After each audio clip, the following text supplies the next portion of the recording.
Gariniho sa amin sa probinsya, kapag ho may okasyon o handaan, kanya-kanya hong tulungan. Abay, dispiras pa lang ho din at hindi pa ho okasyon at bukas pa nga ho pala.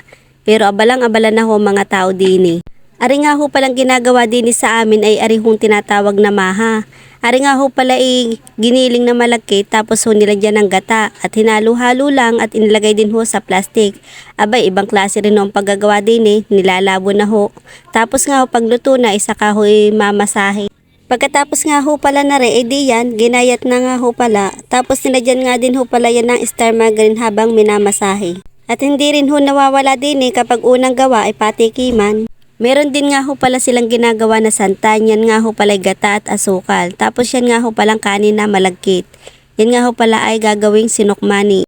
Pagkatapos nga ho pala din edi yan, nagpatay na ho sila ng baboy. Abay, malaki-laki din ho ari. Dini naman sa parting ari, busy-busy naman yung mga hipag ko at kapatid.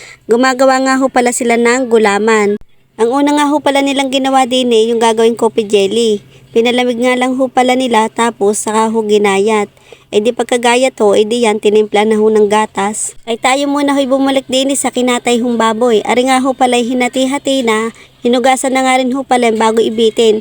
Para mamaya ho pag ginayat na ay tigis na ho. Kapag nga ho pala din ay nagpatay ng baboy, syempre hindi ho mawawala ring lulutuin dinuguan.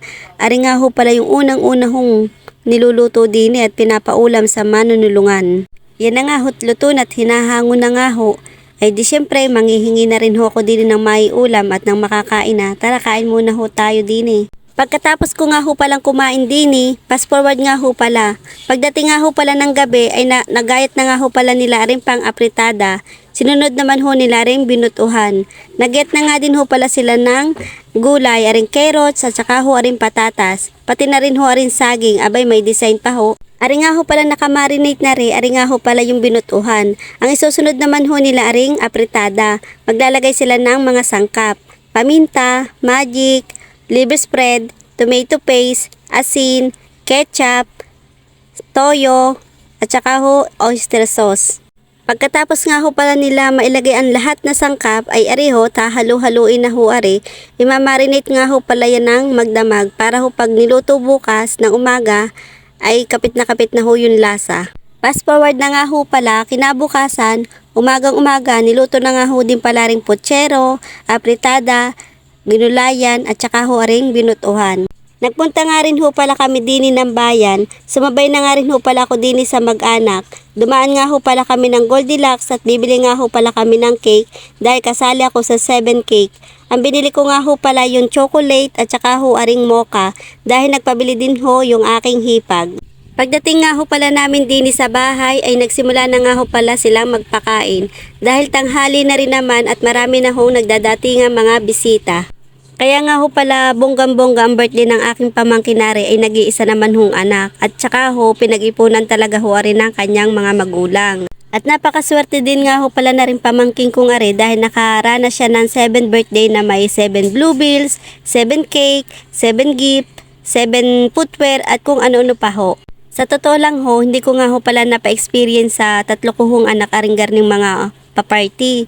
Basta lang ho may handa ay okay na. At sobra naman ho talagang gastos kapag ho bonggang-bongga ang garning party.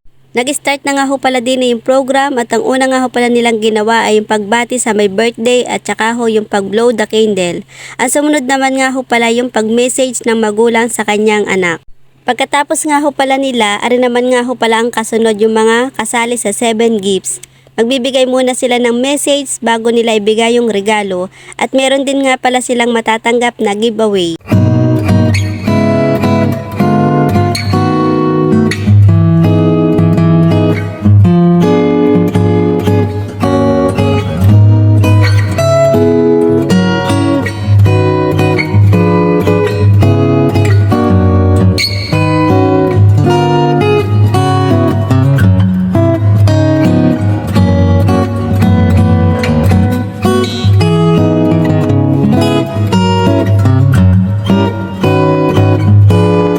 Pagkatapos nga ho palang magbigay ng gifts, ari naman nga ho pala ang kasunod. May palaro din para sa mga bata, pero ang una muna ang kukuha yung my birthday. Pagkatapos nga ho pala din ang kasunod naman nga ho pala ay yung basag palayog. Siyempre, ang una naman ho talaga nga hampas din ay yung may birthday. Pagkatapos nga ho pala ng mga palaro din ari naman nga ho pala yung kasunod, yung pinag-agawan yung cake ng may birthday. Habang nagbo-voice over nga ho pala ako din ako hoy panay ang tawa din Ari nga ho palang video nga ay nung nakaraang pahong linggo. Nung umuwi pa nga ho pala ako ng Batangas. Hindi nga lang ho ako makapag voice over kasi nga ho naging busy ako sa trabaho. Hanggang dito na lang. Bye!